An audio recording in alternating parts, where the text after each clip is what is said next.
Today's video is going to be all about this thing right here. This is my Bomber Fab trail car right here. If you recognize this pile of tubing, that is because this car was built on my TV show Four Wheeler, where we took a pile of tubing and put together a bomber fabrication trail bomber, took it out to Hot Springs, Arkansas, and spent a day wheeling it, and oh my gosh, it was so much fun. Absolutely love this car.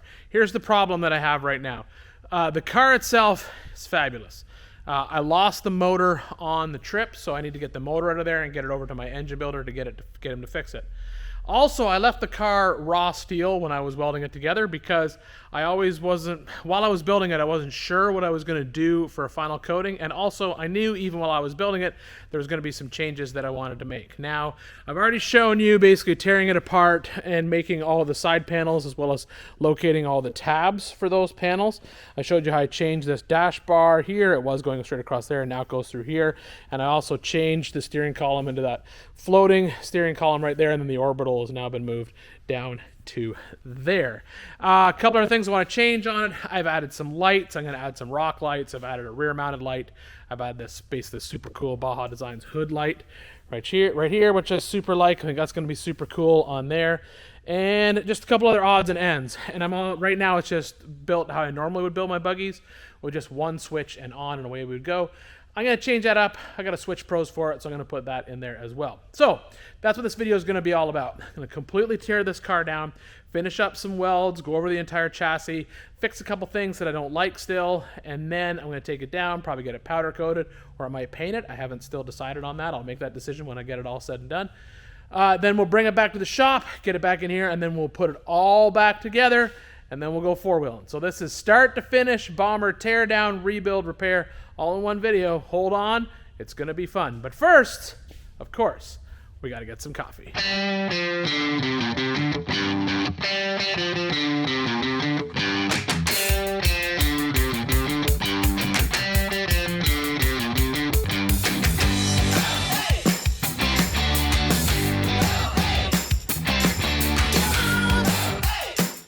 This is my Bomber Fab trail car. Now, this is what this vehicle is going to look like at the end of this video, but considering the video is so long, I thought I'd give you guys a sneak peek. This rebuild has been going on for just over a year now, and I'm so happy to have this rig out of the shop and ready to hit the trails. It's definitely a one-of-a-kind vehicle. I've always loved the Bomber Fab cars, and I can't wait to get this thing back out in the dirt, because even in Hot Springs, in its original build form, this thing dominated the trails. But how did this all begin? Well, it began just like this. The vehicle was in the shop in bare steel with a blown motor. I had started to tear it down, and then I had to start making my TV show Four Wheeler. So honestly, I just shoved everything into the corner and left it alone.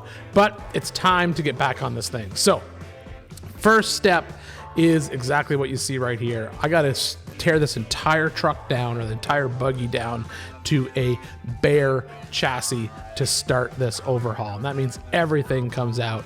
Every single thing that we spent hours and hours and hours putting into this car now has to come back out, so I can address the fact that we never coated the chassis when we originally built it. The Bomber car is kind of like a lot of tube buggies in the fact that the transmission and transfer case, they come out through the engine compartment, and unlike some buggies where the engine would drop down through the bottom, this particular vehicle, the engine comes out through the top.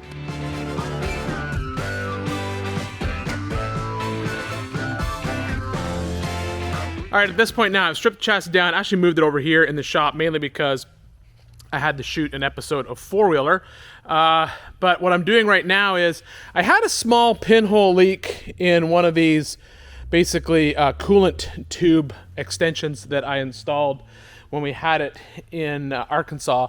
And so what I'm doing right now is I basically have the system completely closed off, and I'm pressure testing it with my pressure tester. I basically touched up the weld on it, hit it with the TIG welder, and I'm just gonna let it sit for about 10 minutes with the pressure tester on there. That can happen when you do this through the chassis stuff. I mean, you got a lot of welds you're relying on. There's a slug in there that I had to weld in, plus two plug welds that had to get welded. So there's a lot going on at that junction in the chassis. I just really want to use that. When we had it in Arkansas, we ended up doing is just running 2-16 lines to the back, which does work, but this is a lot cleaner if I get this done. And you can see I've already started coating some of the chassis already. I've decided to go ahead and spray paint it, and what I'm using is this Seymour Paint stainless steel coating. It's a stainless steel finish.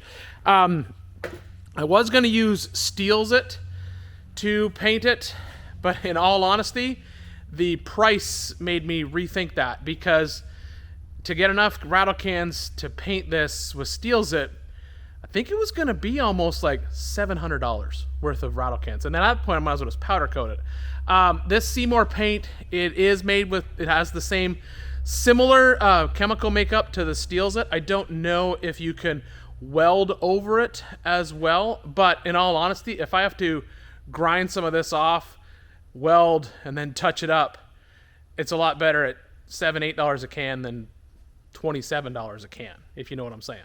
I basically have most of the outside of the chassis done right now. As I said, I'm waiting for that pressure test to finish, and then I'm going to start reassembly. I've already started at the back moving forward. What I'm going to do now is probably start working on painting the inside of the chassis. Painting a chassis is always hard because you end up, it's just difficult. It's hard to paint a tube chassis. That's why most of them get powder coated. The real reason I decided to go with a rattle can on this one is because my thought process was it's going to be a lot easier to repair in the future. Just basically, if I have a dent in a tube, I need to replace a tube, or need to cut something off and put something else on, I can just basically chop it off and repaint it with the rattle can paint. Normally when I powder coat something, what I do is I'll go and I'll find a paint that's close before I get the powder coating done. That way, if I have to make a change in the future. But so far I'm very happy with the coverage on this stainless steel. I think the chassis definitely looks a lot better in that silver color. So what I'm going to do now is I'm going to lower it down, climb inside, and I'm going to start painting basically everything on the inside of the chassis, and then working my way up. So with that weld touched up on that coolant crossover, I'm just basically going over the entire chassis with some acetone, just basically wiping it down, get rid of any fingerprints and or oils that are on it. And then I'm in here just spraying it with that Seymour stainless steel. Painting a tube buggy is hard. There's so much overspray that happens when you're painting a tube buggy because you're really only hitting a small piece of the tube every time you paint it. It just takes a whole bunch of rattle cans, or if you're using an aerosol sprayer, just a whole bunch of paint. And then I think that's honestly why most people powder coat these, is it's actually a little bit more money, but it's actually a lot easier. So right now I'm gonna test welding through this Seymour paint. You can see I got a little bit of paint up on here, and I forgot that this tab broke off when I was putting everything together. That tab is for a light that mounts right there. So what I'm gonna do right now is basically test welding without grinding that paint off, and we'll see what it looks like.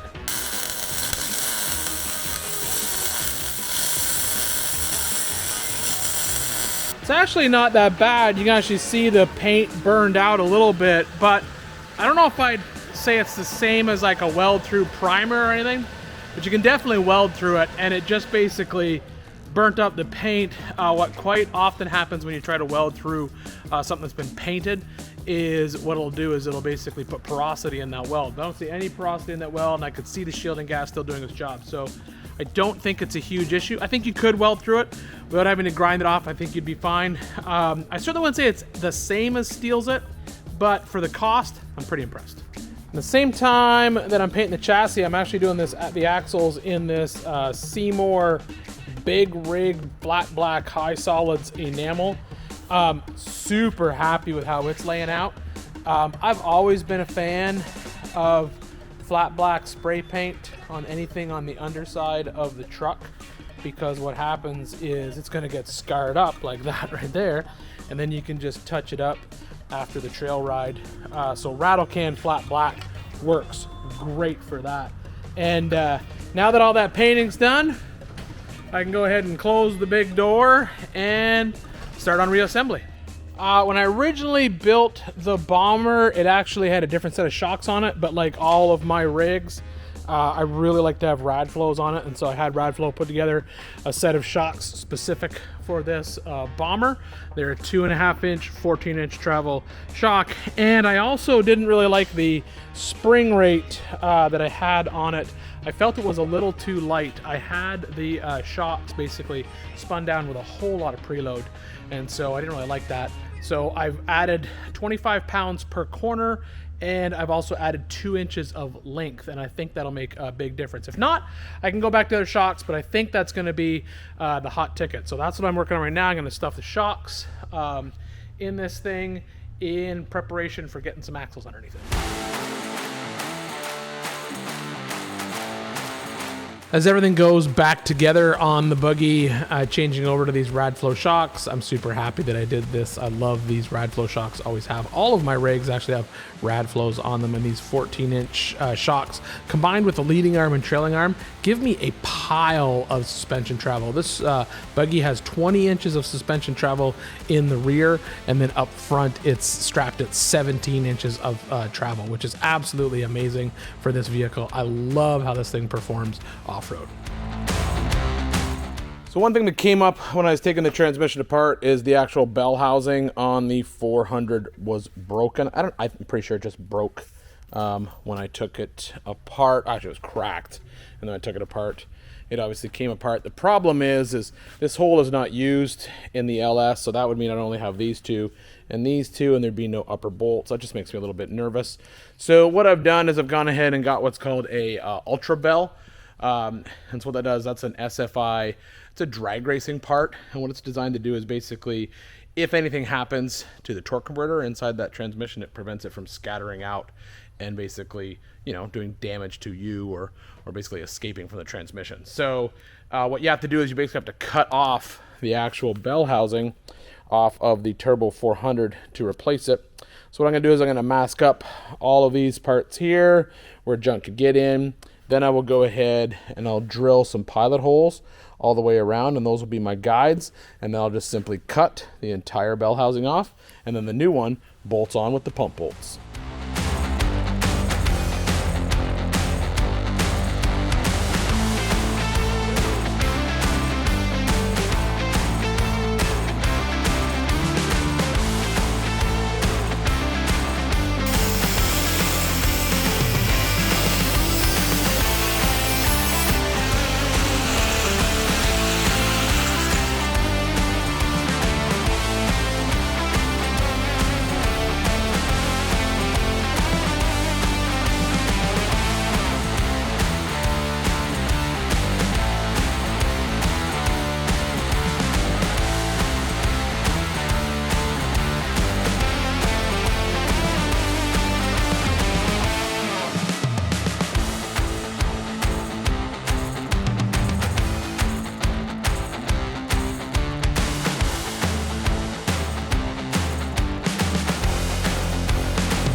All right, so motor is in, transmission is now in with my new heavy-duty bell housing in place. I did have to get some new bolts.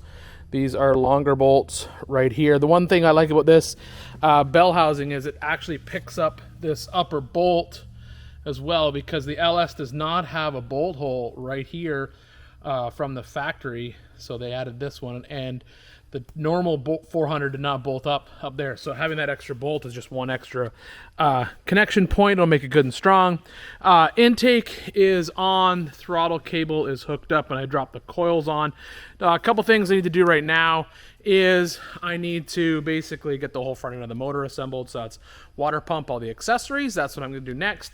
And then I also need to deal with the fact that these particular valve covers that I've got from Holley don't have provisions for any type of venting. Normally on a factory valve cover, there's like a little snout that comes out here and goes this way, and then a little rubber line comes up and goes into the intake right here. What I'm actually going to do is I'm going to have a rubber line come from here, and it's going to come all the way down and around, and it's going to go up underneath this aluminum panel that sits up in here, because I'm actually going to be adding this Evil Energy catch can. This is like basically an oil catch can. What it will do is it'll allow crankcase ventilation to go in here, and then this will return back to the motor, but it has a small sump in it. Now what that will do is that if this vehicle ever gets onto its side and oil gets up into that section of the valve cover, it won't just suck it right into the motor and start burning it right away. It'll go into that catch can first, and that'll help prevent the motor from sucking in that oil. It also just helps you have the positive crankcase ventilation, which you need, without having to worry about constantly sucking in any oil into the motor, because it'll always end up in that catch can. Because the way the catch can works is it basically, what happens is the crankcase ventilation goes in here, and then there's a small filter, and the oil will just sit on the bottom of this, and this just unscrews from this top, and then this will go back over to the engine. So to make that whole system work, I'll actually drill and tap the oil cap. I looked around. I don't want to put it at the bottom of the valve cover, because then there's a greater chance that oil will go into it. If I put it up here, that way I can basically, it'll pick up from the top of the valve cover, and it basically has to fill this whole valve cover before it'll start pumping out, which is perfect. So I'll drill and tap this, and then just run the line up and then back over to here. I may see if I can spin this around. That'd make it a lot cleaner if I could. Oh, look at that. I can. I just did it by hand. Look at that. Perfect. So I'll spin that around like that. There we go. Perfect. So now this will come out here.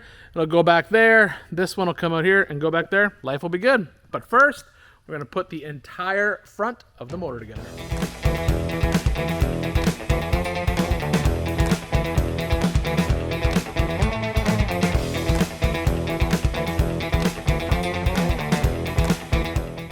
The Bomber Fab car has honestly been one of my favorite solid axle Ultra 4 style cars ever built. Now this is the trail version of the race bomber, so it just has similar lines and it's a little bit smaller, and most of them actually aren't built with these big LS engines underneath the hood. A lot of them use little Ecotech. This is a change I'm making to the engine. I'm drilling out this oil cap and threading it to add a catch can to the PVC system. I just think that's going to work a lot better. I did notice that sometimes a little bit of oil would slosh out of the header when you get this thing basically on its side. Doing all this work, man, it was honestly as hard as building the Buggy the very first time, because essentially we tore the entire rig down to nothing and then completely rebuilt it.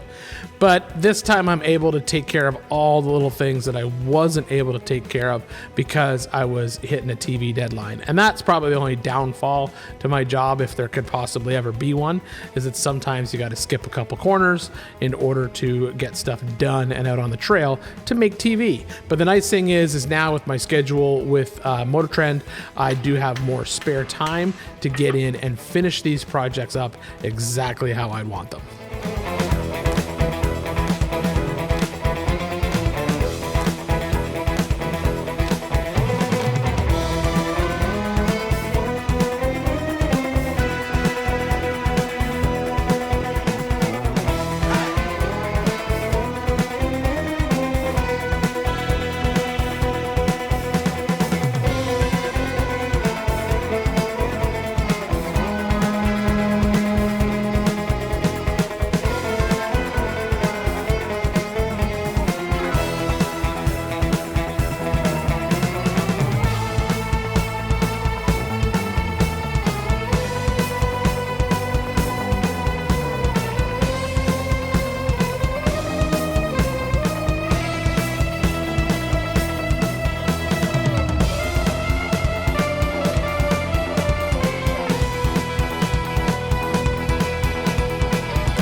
Tidying up some stuff right now. I'll get my reservoirs mounted up out of the way. A lot of the times, I used to mount the reservoirs, you know, basically on the back of this tube or maybe over here because it looked cool. The problem with that is if this tube ever contacts a rock and this reservoir is on the outside, you're going to damage the reservoir. So nowadays what I do is I try to get the reservoirs inside, out of the way, protected. I'll probably actually even roll this element extinguisher around just a little bit now that shock is there, and I got the other one there. I'll have to get some new stickers from Radflow because I hate when stickers don't line up when I'm hanging reservoirs. So I think what I'm going to do is I'm going to get Glenn to send me some new Radflow stickers so I can put those up there, as well as the front ones here, so I can make sure that the Radflows are in the right way. You can see I basically took these, instead of mounting them up here, you know, might look cool sitting right here. My concerns, once again, same thing. It's kind of low-hanging fruit for a rock. So instead, I've whipped them around up here. Really happy with how they sit there. Gosh, that's a sexy engine compartment, isn't it? Look at that. I think this looks so freaking cool. It's tight. It is tight. I will have to bring this hose up. I'll probably put a couple zip ties just to keep it out of the way of that shock. This side is fine because it comes in a little bit further. So now where am I at? Well, I think now what I'm going to do is I'm going to get the transfer case in the car. I'm going to get the shifters in. Then I can get the drive shafts in. Then once the drive shafts are in, I can start redoing the exhaust, which means, ironically, I got to pull all the springs back out of all the shocks and set this thing all the way down on the ground, especially on the front, so I can make sure I have clearance. Oh, I'm gonna get my brake lines secured. A lot of people ask me about my brake lines. I always use these Crown Performance lines.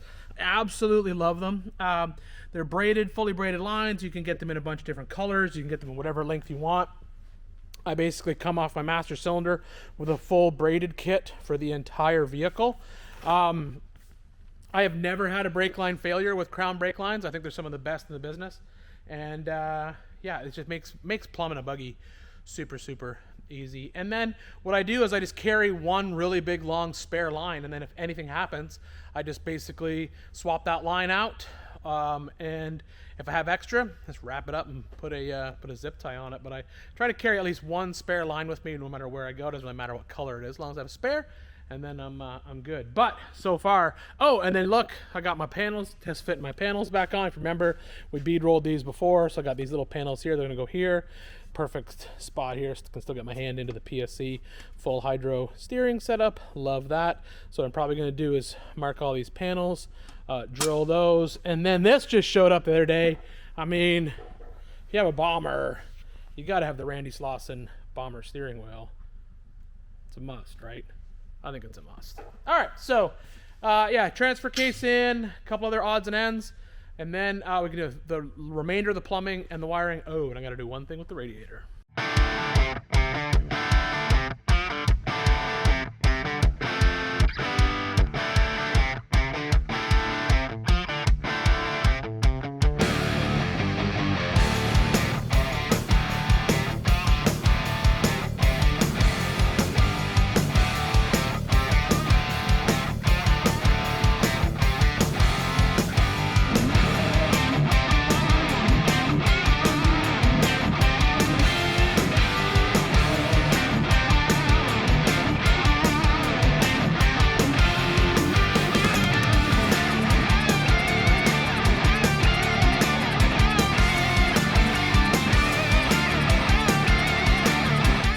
One of the nicest things about the bomber is when I ordered my Atlas, I upgraded to the Heim joint shifters. A lot of Atlases, I think a lot of them still ship with it. It's like a little basically a little E-clip that goes over a little stud. Those always pop off no matter how hard you try. So this is like an upgraded shifter kit you can get for the Atlas. It's 2 small Heim joints.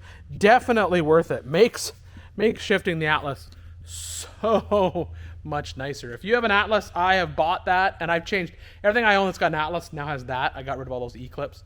So if you have an Atlas, buy that from Advanced Adapters. Trust me, it's worth it. You'll thank me in the long run. With the transfer case in, that kind of finishes out the drivetrain. So now what I want to do is knock out the rest of the plumbing.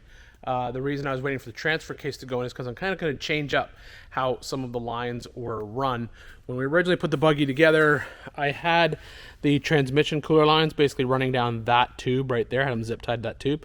Problem is the exhaust sits right in here. So I don't want to do that. What I want to do instead is bring them up through here and basically put them right on top of this transfer case, and then right up the transmission body itself into the transmission. And on top of that, I also want to run the fuel line in the same spot as well, because the fuel line was originally running down this tube right here, and then it had to go basically over where the drive shaft is, and I was never happy with that. So I think instead, if I bring the lines down here, I can bring the fuel line up through here, jump in through these two seat belts right here, come across through here, or maybe even here might even be better, because then it would be away from that drive shaft. Yes, fuel line will come up through here, go through here. Transmission lines do the same, probably come up and go through there. I'm trying to stay away. That's where the exhaust is going to land, is right in there. I'm trying to stay away from that. But there's one other thing I need to deal with on the plumbing side before I jump onto those lines right there, and that is the cooling system. Now, the cooling system in these buggies is never easy, because you have a rear-mounted radiator, engine up front. You're always fighting air pockets. You just always are. I thought I had it beat because I had this crazy idea in my head that what I was going to do is I was going to make the radiator not bolted down all the time. I had it mounted with clamps.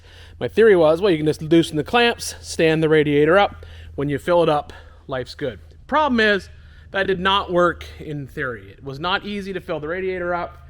Made everything difficult. Nothing was easy, and I overheated a lot on its first trail ride. So what I'm going to do instead is add an expansion tank. And what I'm going to do is I'm going to put this expansion tank basically right back here in this rear corner of the buggy right here. So what I have is, for my AN lines that come back for the rear mounted radiator, I put this T. I'm going to have a line basically come off the top of this and come back here, and I'm going to have a coolant expansion tank right back here. I've got this little weld-on bung that I'm going to weld to the bottom, and then it's going to have a line right here. If I put it right here and put the cap right there, that will now be the highest point in the system, which will be perfect. That's exactly what you want. You want the radiator cap at the highest point, or you want some way to bleed it off at the highest point. So I have the radiator expansion tank right here somewhere. Let me find it. There we go. Okay. This is the tank. It's nothing fancy. I've had it kick around for a while. Takes a radiator cap on the top and has not an overflow, but it has like a return right here, and then basically a feed out the bottom. So what I'm going to do is basically I'm going to weld this, cut that piece off the bottom. I'm going to weld this dash 16 to the bottom of it and plug this hole because I don't need it. This will be the blow off right here. I'll have to pull this little fitting out right here, and I'll just put a little overflow that goes out and down. What I'll probably end up doing is just basically put a little nublet on there, and that should fix that. So if I get that done, that'll be all. The cooling system will be 100% done, and then all I have to do after that, like I said, is work on those transmission lines and that fuel line. I'm contemplating possibly kicking the fuel line over to a hard line, a 3/8 stainless hard line. The transmission lines, they're all fabric right now, so I may just leave them as basically braided hose. So we'll see. All right, let's do a little bit of welding first. We fought a lot of air pockets in this original setup through the entire time we were in Hot Springs, Arkansas with this buggy. So I'm really hoping that this external expansion tank solves that issue. I think I'll also spend a bunch of time inside the shop and then just doing short little runs with the car to make sure it stays good and cool. Rear mounted radiators are always tough to get rid of all those air pockets, and I think that we've got a plan with this expansion tank that will solve that issue.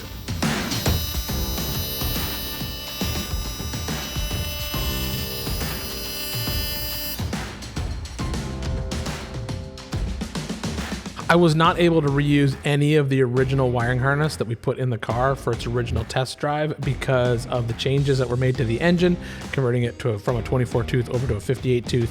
So that meant a whole new harness for my Holley Terminator ECU. And then I wanted to add a bunch of stuff to the rig. I wanted things like off-road lights and rock lights and interior lights and comms and radios and all that kind of stuff. So that just meant adding a whole bunch of extra stuff, a whole bunch of extra harnesses, a whole bunch of extra wires, which is really hard to hide inside a tube buggy.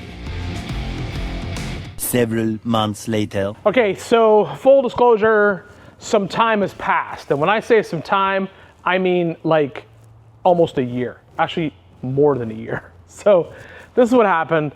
When the motor came back from the engine builder, my plan was to try to get this buggy back together, and then I was gonna take it on Marvin from Flex Rocks and Rollovers. We're gonna go on one of his 24-hour hell and backs.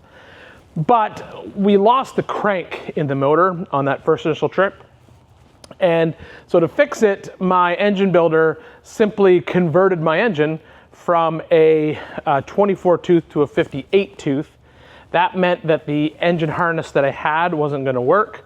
It was gonna mean a whole new rework of that harness, and I didn't get the vehicle done for that trip. And then what happens is if I miss a deadline like that, other deadlines pile up. So by missing that deadline, then I had to start getting ready to shoot the season of Build for Off-Road, and then everything just got in the way, and I ended up pushing this bomber into the other building. But I built a bunch of cars in between. I built this, and this, and this, and started on this. And now we're at the beginning of the year, and I actually have a little bit of time before we start shooting again. And I said to myself, I gotta get this thing back together. So I've pulled it out of storage, brought it back in the shop, and now we're gonna jump back in right where we left off, sort of. I did some stuff off camera, getting ready up on lift, and there is gonna be now even more changes to this buggy, specifically around the tire size. I'm actually gonna step this bad boy up to a set of 42s. So I'm super psyched about that. So what I'm gonna do right now is I'm just gonna go ahead and finish up the wiring on the car. And then when it's all said and done, we might even test it, and then I'll walk you through everything that's involved in that. So right now it's just gonna be buttoning up some wiring and going from there.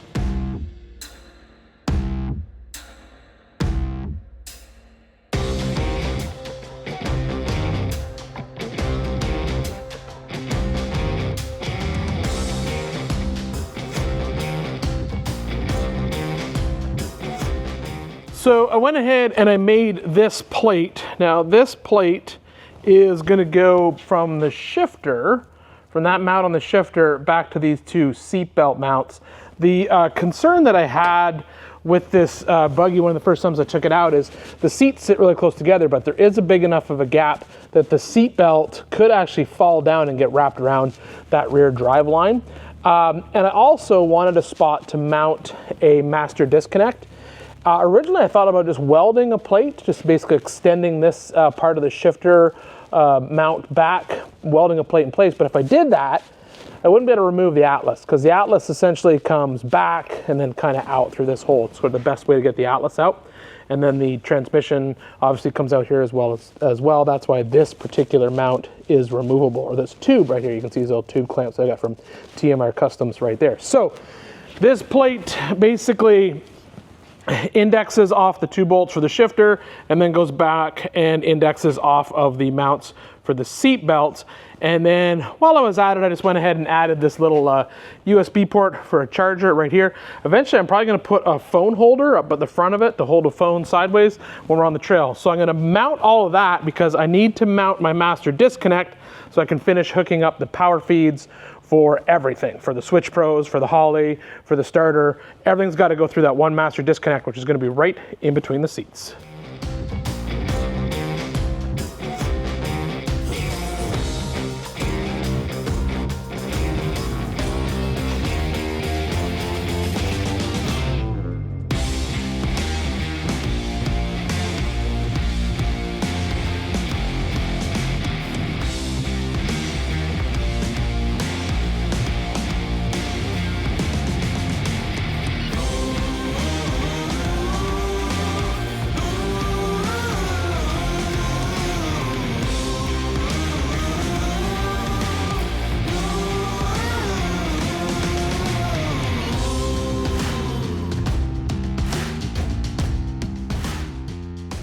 So the next thing I want to do is work on the steering column. So I built this little floating column thing here for my steering wheel. I got a couple bearings inside a piece of tubing here.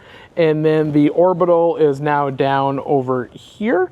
I still want to make this removable somehow, so I'm going to put one U-joint on this orbital here. It's going to come up, and then the U-joint that I'm going to use on here, I'm actually just going to drill through and put a bolt in it. That way it's removable. The U-joint will push up against this bearing. The quick release that's on the other end of the steering column, when I weld it, it will come forward and push on the bearing as well. So you basically, that's what holds the bearings in place on this steering column. And then I should be good to go. I'll weld the U-joint that goes from here down to the orbital down there. So then when you want to take it apart, you can either unbolt it from here and slide the steering out, or you can unbolt the orbital face down there and basically pull it back and drop it down. So that is the plan right now. First thing I want to do is make sure that this distance right here is good for the steering wheel. So I'm going to temporarily drop the seat back into place, and then I will do some welding.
So one final change that I want to make to this rig is these tires. So this is the new Baja Boss sticky tire.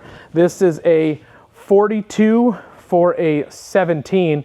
Now, when I originally built the Bomber, I had a set of 39 red labels on it, and I loved them, but I really want to try these 42s for a 17. I think this chassis is light enough that I don't think that that much sidewall is going to be an issue, and I think that the 42-inch tall tire is going to be pretty awesome on a rig this small. So the only downfall is it means I got to pull my red labels off of my Method bead locks and basically break the inner bead, take them all apart, and swap them over onto these tires. It's not a huge deal, just a little bit of work.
I've made a couple changes to the fuel lines. Originally had this in car entirely plumbed in just -6 soft line, but I've started to use a lot more of this aluminum hard line for all of my rigs. I like it better because when you get to sections like this up in here, see, this fuel line is going to run up to the back of that engine, and the soft line would normally come off there, and during the day, I mean, no matter what, there's nothing to attach it to here.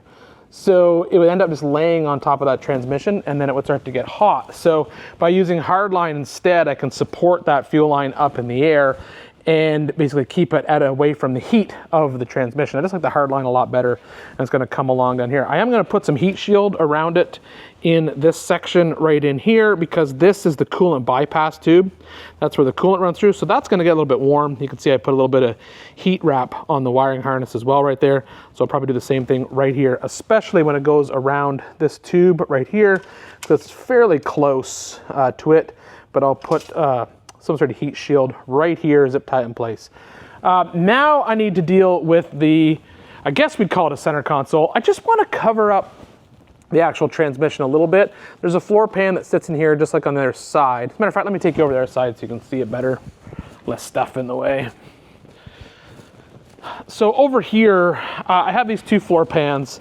I never did a firewall on this buggy. I actually kind of liked it without a firewall. I like being able to see the tires and the wheels all the way around. So I just dropped these 2 floor pans in. They work great.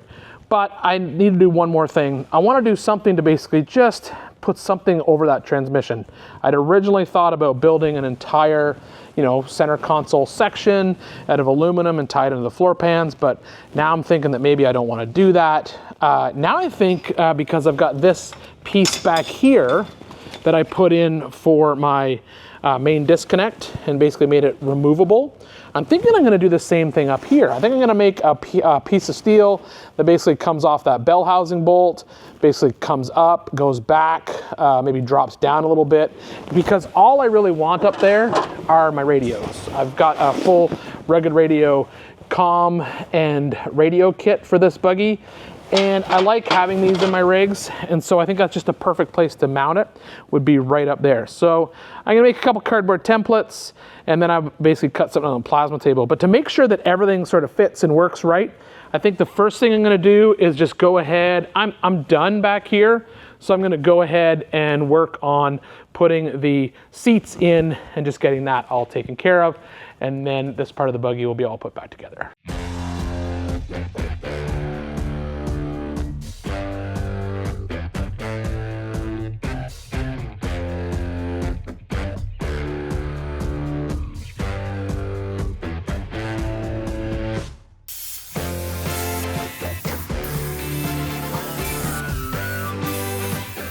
One thing that always makes me nervous whenever you have a 2-piece drive shaft is the carrier bearing, and in this buggy it's literally sitting right underneath my ankles, and the chances of it coming apart are pretty slim.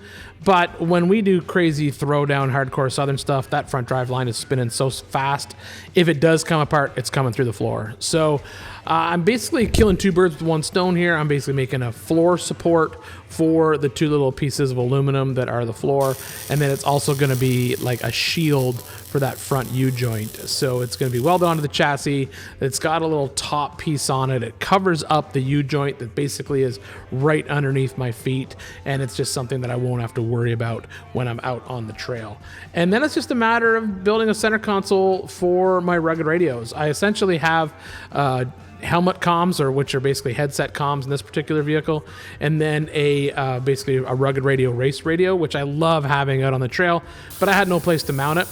So I'm just basically chopping up some of this little aluminum that I had laying around in the shop.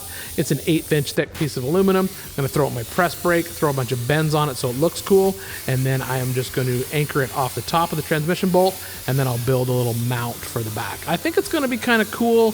It's still going to give me that open cockpit buggy feel that you have, but at the same time give me a little place to mount some stuff.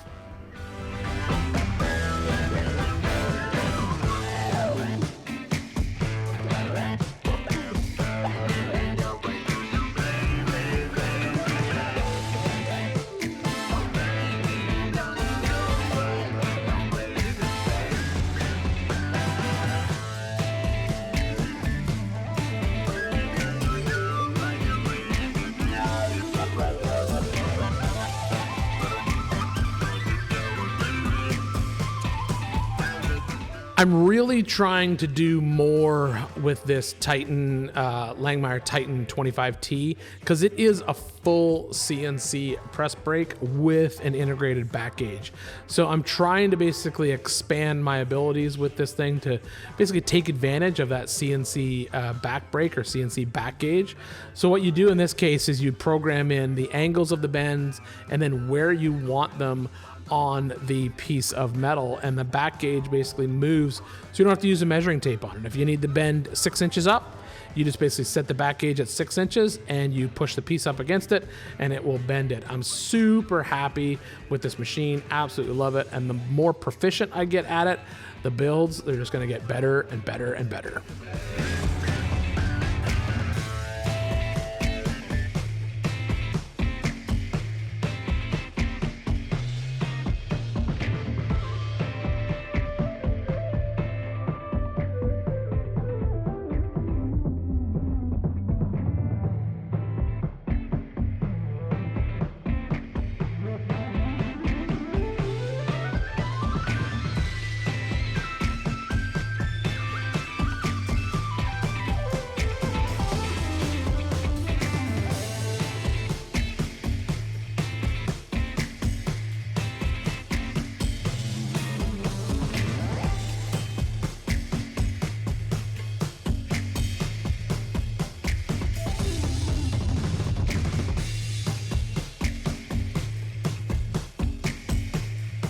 Two final things to do on this truck before it hits the trail. Number one, hang all the body panels. Now that means I got to wrap them with the carbon fiber wrap, but they have all been cut and sized. That's how the tabs ended up on the chassis already.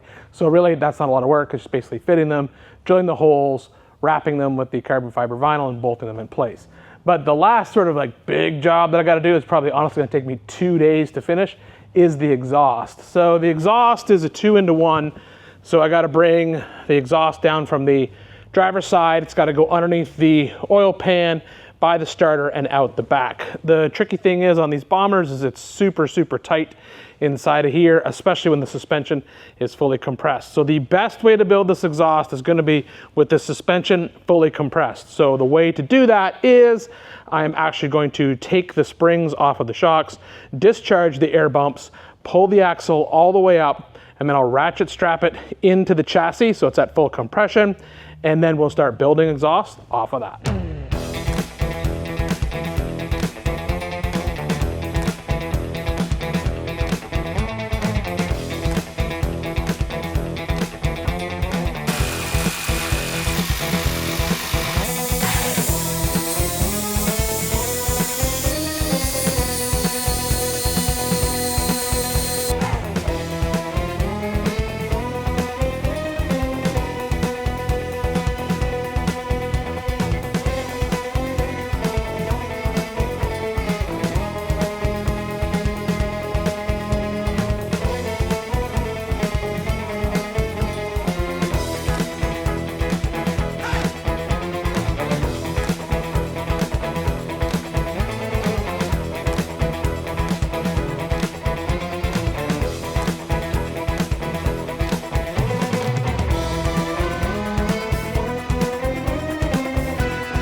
So with the suspension fully compressed, now it's basically strapped up onto the bumps, and that's basically the limit of its up travel.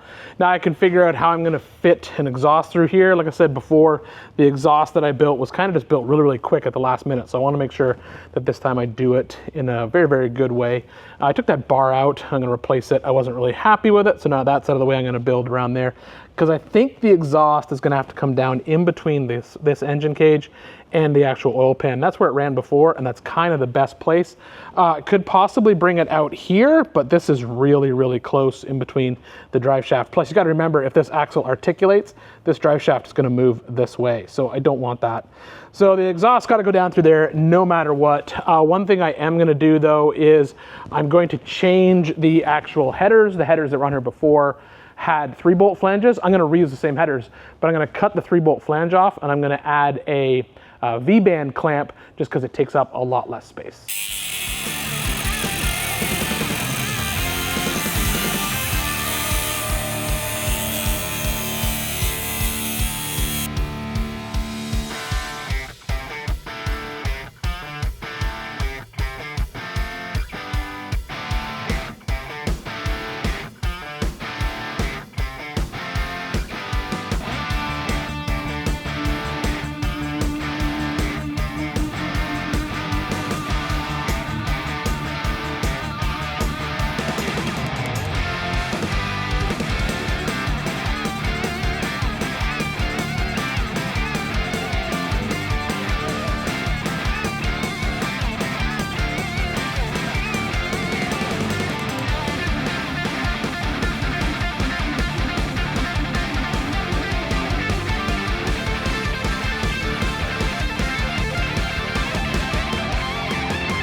This bomber, it's super hard to get exhaust in here. So what's gonna happen is there's gonna be a crossover pipe that comes across here, and I'm gonna work on it last. I'm gonna start by getting this passenger side around the starter, around this trailing arm, underneath the floor, away from the transmission cooler lines. It's just tight. So what I actually had to do was I put the V-band on this header and actually clocked it slightly this way as far as I could without having to basically redo that collector. And the problem with these headers is they're designed to basically dump and go underneath the starter, but you can't do that because that's gonna be too low. The exhaust has to basically sneak right through this hole right here, and it is tight. I got a lot going on in there. I've got a brace for that lower trailing arm mount. I got a brace for the floor, and then over here I've got my transmission cooler lines. So it gets tricky, but I think what I can do is basically keep it as close to this tube as I can right here. This is at full compression right now. You can see we're on the bump on the shock, and the bump on the air bump is pretty much maxed out. So this is as high as this thing should go. So we're safe there, got lots of space there. And now it's just a matter of fitting that exhaust down through that hole right inside there and getting to out here where the muffler is gonna go. For the muffler, I think I'm just gonna run, I originally had one of those super small MagnaFlow, just basically 4-inch round bullets on it, and I think that's what I'm gonna end up putting on it. I went back and forth about trying to fit a big case muffler in it, and I'm just worried that it gets too close to the seat. The last thing I want is all that heat basically underneath your butt. With that 4-inch muffler, I can keep it down low. There's still lots of room for the passenger to sit in the seat. Is it loud? Yes. Is it crazy loud? A little bit. But this is a tube buggy, so it doesn't really matter. It doesn't matter if it's loud. So that's the plan. I'm just gonna keep working my way down to get it out, and then we'll start on the other side. The other side's even trickier because I originally planned on just putting an extension on the collector to get around the drive shaft, but that's not good enough. So I gotta do more at this point. So I'm gonna have to basically drop a little bit more of an extension to fit the V-band into a spot where the drive shaft won't hit it. It's just, when you do exhaust, it gets hard. It's always hard to do exhaust on these cars, no matter what. The race bombers actually go up over the top. They go up over the top and then down through the middle. That's how tight they are down in this section. They can't even come out the bottom. The headers go up over the top of the engine, come down in between the driver and the passenger. But on this rig, I definitely don't want that. That's insane. I don't want that exhaust in the passenger compartment. So here we are. Now it's just a whole bunch of pie cuts and little cuts and big cuts, and then we'll weld it all up. This exhaust was honestly one of the hardest exhausts I've ever had to work around. Like I said before, this chassis is not very big, everything's tight, it's hard to get things around the tubes. If I was going to build it again, I would completely change the engine cradle that's sitting underneath this car, holding the engine in place, and I might be able to get a little bit more space through there. But then also to get around the mount for the lower control arm that's right up against the transmission cooler lines. It's just a game of inches when you're trying to get an exhaust underneath the tube buggy, and this vehicle makes it even harder, especially with the V8. I think these cars with the 4 cylinders, they are a lot easier. Here's a quick tip for you. When you weld this pipe, you'll notice that when you weld one side, if you flip the pipe over, it opens up because the weld starts to pull the joint apart. So once you've tacked one side, immediately flip the pipe over, clamp it down to your fab table to close up the gap that's there, and then you can tack the other side. And then probably the hardest part about doing these is that you constantly have to test fit the pipe to make sure that it's clearing everything as you weld it.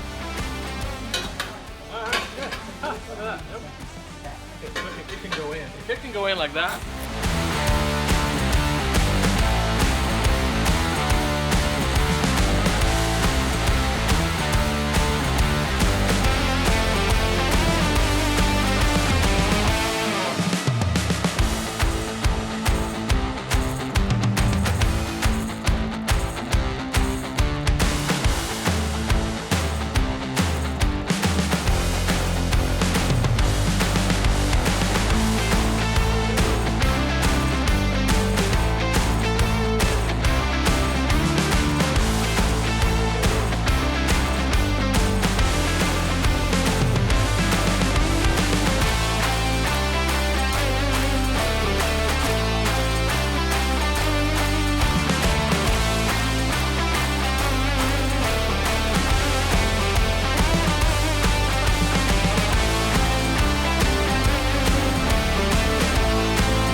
So the tricky part about this exhaust is not only sneaking it around all the suspension and everything, but it's also making it so it can be removable. So this particular tube right here, or pipe I should say, that is the crossover, I would love to be able to have a V-band down here on it, but I can't, because if I have a V-band down here, then this tube can't get out. It's so tight around that oil pan on their side, it can't get out of the vehicle, and you don't want that. You don't want the exhaust to have to be cut out of the car. So this is just a slip joint right here, and there's going to be like a band clamp that wraps around it.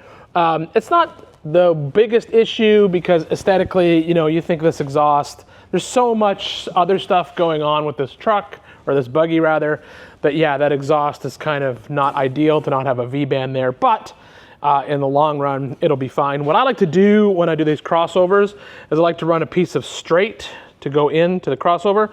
I will actually weld this into place, and then I take a hole saw, drill the hole through the pipe, get a die grinder in there, grind it out and open it up. That way you're not basically welding edge material to edge material. Sometimes you can't do that. Sometimes you have to actually cut the hole, mark this all, cut the hole, and then weld this. But if you have a nice piece of straight like this, you can run a hole saw straight down inside of it. Once I get that basically welded into place, the exhaust is done. Whew, thank goodness. This has been a nightmare getting exhaust in this buggy. But once I get to that point, the exhaust is done. Like I said, I got to put a clamp on that one piece. But once I'll take that long piece out and put an O2 sensor bung in it. But that's it. Then the exhaust is done, and I can move on to the next step.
So all the sheet metal panels for this buggy, I'm kind of going over the top, but you know, I've gone this far, and plus this is what I get for hanging out with hot rod guys half my time. So I didn't just want to leave them aluminum, so I'm going ahead and I'm just wrapping them with this carbon fiber wrap.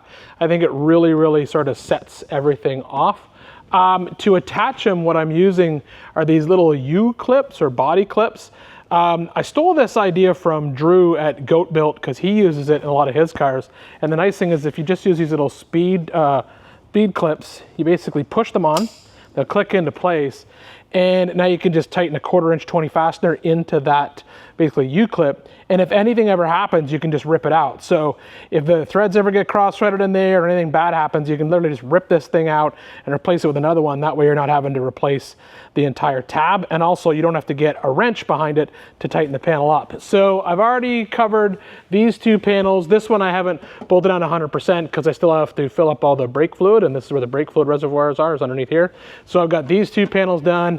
I have to basically I got to do the roof, I've got to do the other two panels on their side, and I've got to do the two sides. So I have a lot of vinyl wrapping to do. I'm not very good at it. I'm doing the best I can.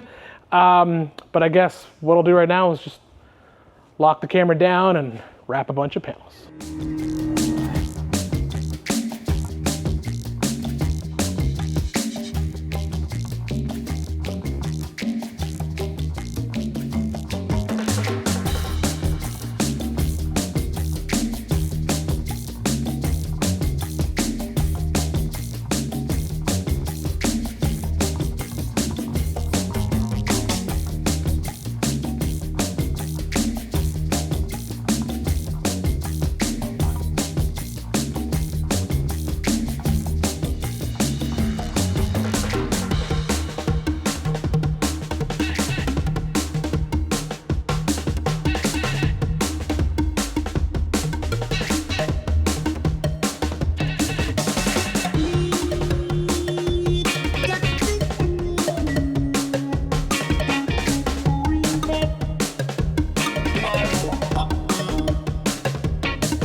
I'm not just carbon fiber wrapping these aluminum panels. I'm also wrapping the inside with it's basically like a vinyl quilted diamond pattern piece of material that I just got online. I'll put a link in the description below.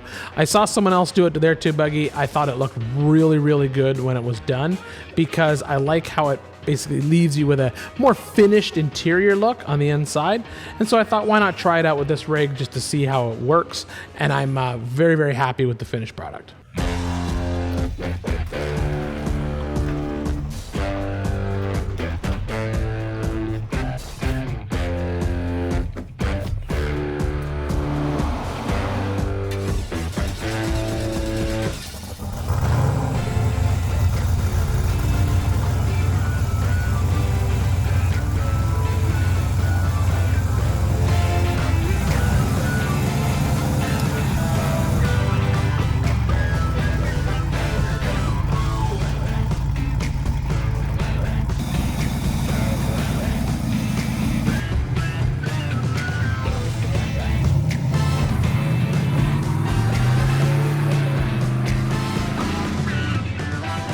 So the Bomber Fab car is outside of the shop. I can't explain to you how good it feels to get this rebuild completely done.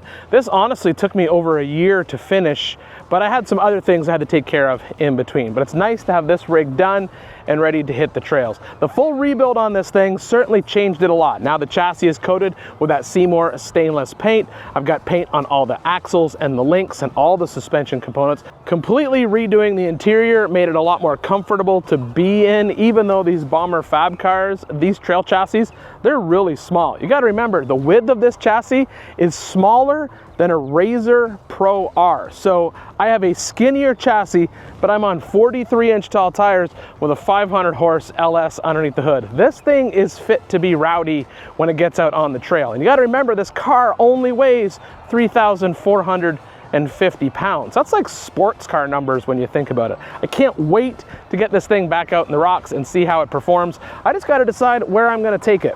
Where would you take it if this was yours? Put in the comments below. Once again, thanks for watching. We'll see you next time on the Big Tire Garage. Don't forget to subscribe and hit that thumbs up and that like button. We got tons more videos coming of full rebuilds like this and awesome off-road content.